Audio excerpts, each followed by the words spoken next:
My alarm went off. Did yours? Why would my alarm go off? Because it's a reminder. It's a reminder that we are getting ready for Advent. Sunday begins a whole new church year. Kind of strange, huh? Usually we flip the calendar in January and that's the start of a new year. But in the church, Advent marks a new year. So Sunday begins Advent, and my alarm went off to remind me that I have to be ready. What am I ready for? So Advent means arrival or coming. Who's coming? What arrival? What am I ready for? This is also confusing.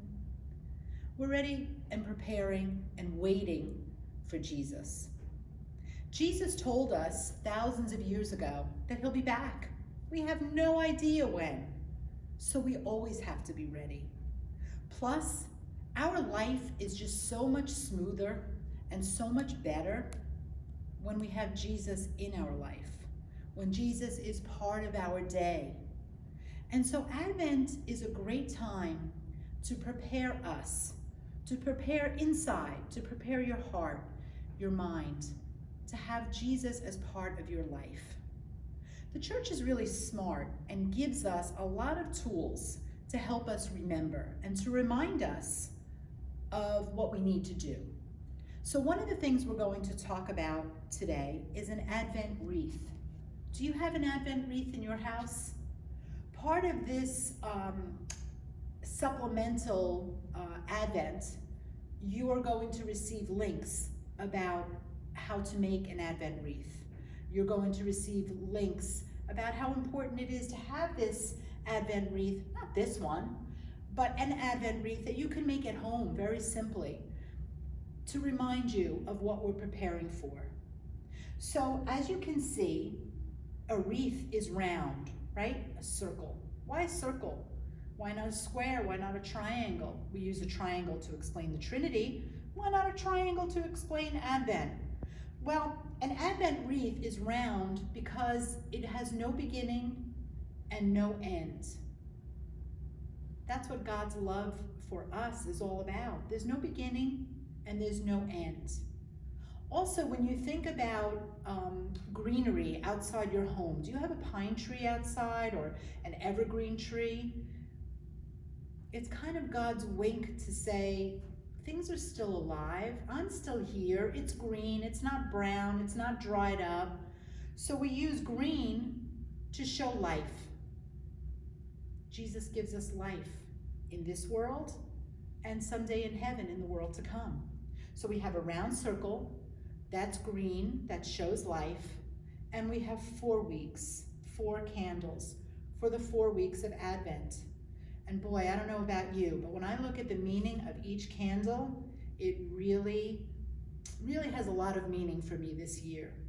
So the first candle for the first week of Advent, so that would be beginning on Sunday, the first candle stands for hope.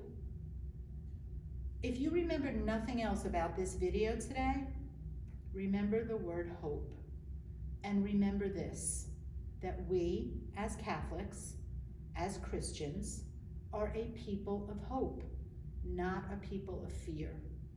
To be a disciple, to be a follower of Jesus, which we all are, we are filled with hope, not fear.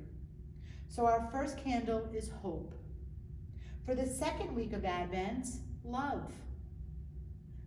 Jesus asks us to love one another as I have loved you. Is that always easy? It's not always easy for me. Sometimes people are mean. Sometimes people are difficult. Sometimes we just don't like everybody.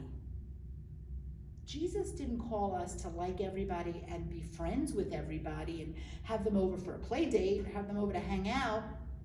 But Jesus did call us to act with love, to act with kindness, to act with charity. This season is about hope and love. Then the church knows that we get really excited for Christmas, and the church gives us the third candle, which you'll notice is a different color. It's pink. can't see. Pink is a sign of it's coming. It's almost here. Christmas is almost here. We are filled with joy. Hope, love, joy. We are a people of joy. It's hard to be joyful this time right now. We've been through a lot from March on, and for some of us have been through a harder time more than others. Some of us have lost a loved one. Some of us have lost a family member, a friend. This is a tough time, but a time to cling to God, a time to keep focused on Jesus.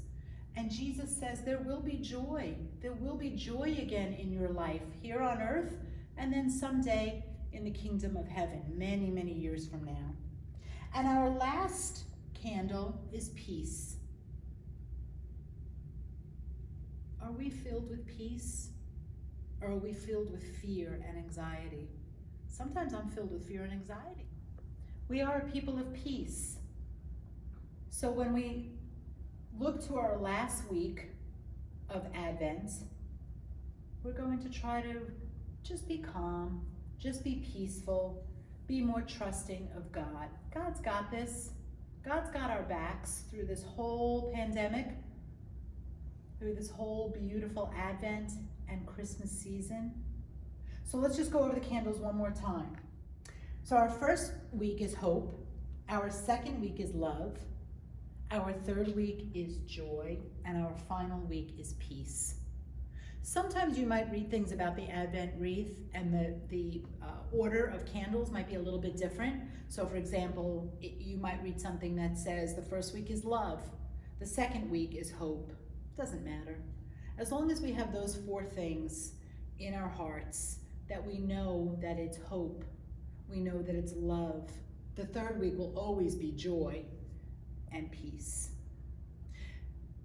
This last thing I want to talk to you about today is a manger. What's a manger? Who was born in a manger? Jesus was born in a manger. Jesus came to us. I'm going to move my clock because now I am awake. I am ready, and I know you're ready. Jesus was born in a manger, or a stall, or a barn, someplace very humble, someplace very simple. Jesus came very, very simply, not as a big king on a big horse. He came as a tiny baby. So what I want you to do, boys and girls, I want you to ask your parents if you have a manger in your house. And if you do, take it out now. Take it out right after Thanksgiving, that first Sunday of Advent, and just leave the manger out. You don't have to put the people in yet. Let it remind you that it's empty. We're kind of empty too. And we're taking this time of Advent to let Jesus fill us. Let Jesus fill us with love, hope, joy, peace. You don't have to leave it empty until Christmas. Slowly begin to put the characters in. The Blessed Mother, Mary, Jesus' mother, Joseph, his father, the sheep, the cows, whatever you have. And if you don't have a manger, maybe you can cut one out. Maybe you can go online and just Google a manger and just cut it out. And just to have it in your bedroom or in your kitchen or wherever you want to put it, just to remind you that we are all empty, we are very simple, and we're asking Jesus to fill us. So along with this link will be some family activities for you to think about. There'll be a few of them. Do one. There'll be an attachment for a movie called The Nativity. It's a great movie that talks about what Mary probably really did look like when she delivered, when she had baby Jesus. She wasn't old, she was very young. Some theologians and historians believe she might have only been 13. That's the age of our 7th and 8th graders. So take a look at this movie as a family. You might choose to watch that movie and to prepare you for Christmas. And then there's a couple of other activities that will be on this link for you to do with your family. I'm not going to wish you a Merry Christmas because it's not Christmas yet, but I am going to wish you a most blessed and beautiful Advent. And shoot me an email. Let me know what you've done. Let me know what activity you did. Take a picture, send it to us. I would love to see, because you know I miss you guys. And this is our best we can do right now, and I know we're all trying to do our best. You guys are as kids, and I know your parents are too. And I look forward to seeing you all very soon, hopefully in just a couple months, and having us all back together. So have a blessed Advent.